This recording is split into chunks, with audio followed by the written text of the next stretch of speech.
The last enlightened absolutist we will discuss is Catherine the Great of Russia, also known as Catherine II. She ruled from 1762 to 1796, and she is one of the most fascinating figures of the entire 18th century.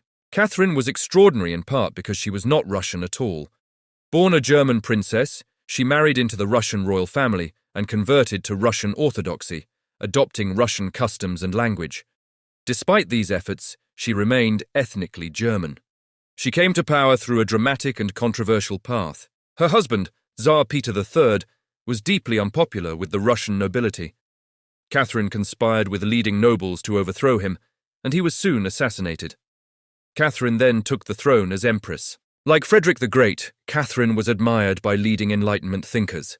She corresponded with writers such as Voltaire and Diderot, supported Enlightenment projects financially, and even helped keep certain philosophers afloat when they struggled. After becoming empress in 1762, she introduced a series of reforms inspired by Enlightenment principles. Catherine believed she could not govern well unless she understood the vast empire she ruled. She therefore ordered the first major statistical survey of Russia, a key step toward rational reform. She began codifying Russian law, limiting the use of torture and proposing more humane legal standards.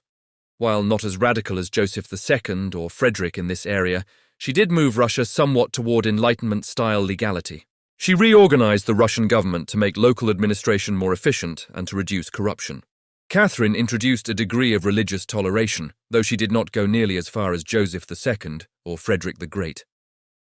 Catherine's commitment to Enlightenment reform came to an abrupt halt with the Pugachev Rebellion, one of the most violent uprisings in Russian history. Emelian Pugachev, claimed to be Catherine's supposedly murdered husband, Peter III, returned to reclaim the throne.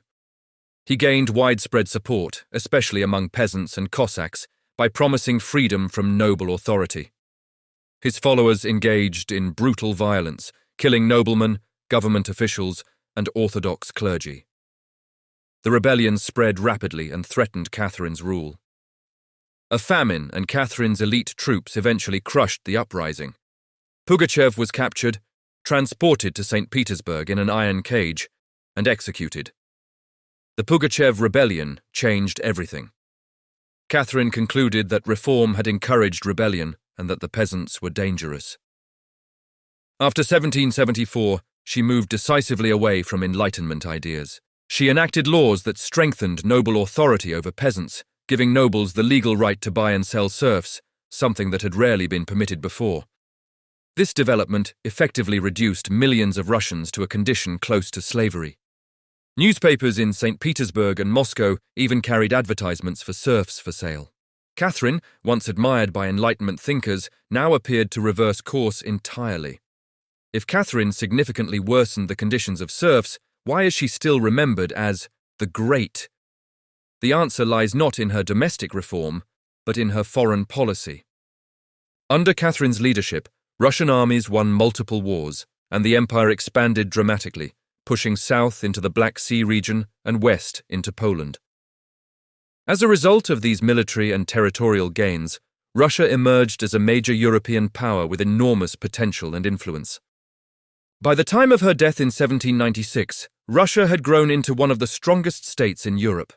Catherine the Great is credited with transforming Russia into a great power on the world stage. Catherine the Great began her reign as an Enlightenment monarch, corresponding with leading philosophers and introducing administrative, legal, and educational reforms inspired by Enlightenment ideals. However, after the Pugachev Rebellion, she abandoned many of these principles, strengthening noble control and worsening serfdom. Despite this shift, she successfully expanded Russia's territory and solidified its position as a major global power. Her legacy is therefore complex, enlightened in theory, authoritarian in practice, and transformative in foreign affairs.